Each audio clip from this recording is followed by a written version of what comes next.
Hey, what's up everybody? Welcome back to the channel and a series here, a mini-series that we're going to start here for Birthright, and that's just looking at the major deities, and we're going to start today with Haelyn, the main god. So we're going to jump right in. So he is the greater god of the setting. Some of the titles: Lord of Noble War, Lawmaker, and Patron of Anweir, and got a couple of different names for him there and the different other civilizations. Lawful Good Alignment. Major areas are war and leadership, and then the symbol here is obviously the sword and sunburst. So he is the ruler of the gods, the lord of courage, justice, and chivalry, and the patron of kings and warriors. Now, in his mortal life, he was the leader of the Anweirians, brother of Roll, and the half-brother of Rayzine. Who is now the Gorgon. He was the champion of the old god Andurias at Deismar, and he then inherited the powers as he was the closest to that, to the large explosion when the old gods died. Now, he does create avatars only under the most unusual circumstances, but when he does, it is basically as a 20th level paladin with godlike ability scores, so feel free to adjust those however you'd like. All 20s wouldn't be bad. And basically should be like the sort of just absolute, paragon of what a paladin would be.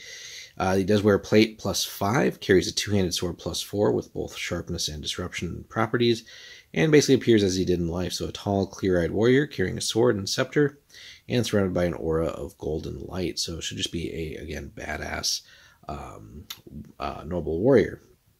So here's where it gets a little bit cooler, though, with sort of fleshing out some more things for Birthright campaign. So, we reviewed all the different realms and things that are out there, but here under the God section, we can kind of get a little bit more insight into sort of what we would, back in the old days, they'd be called like sort of character kits or custom kits, but basically sort of alternate versions or subclasses to some of the general classes out there. So priests of Haelyn are the most powerful clergy in the Anweirian land, and really here carry a lot of political power too.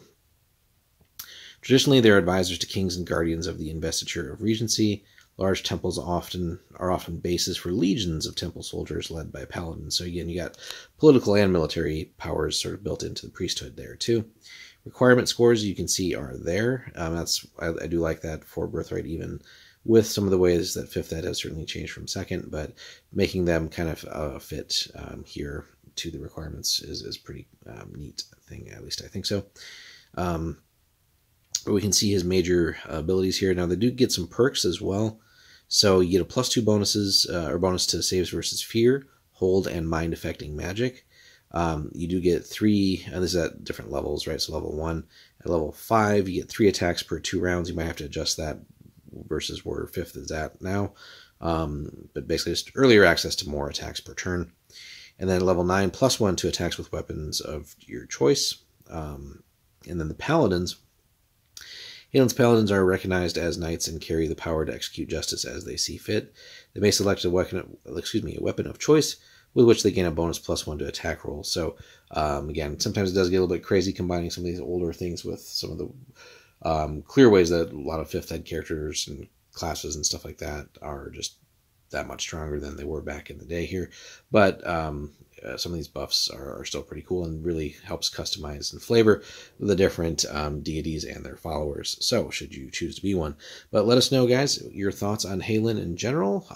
And again, there's more coming with that, with the deities, once we get into the book of priesthood and all that stuff later on. But for now, just a sort of a glimpse into the god himself and how he might appear, and then his priesthood here as well.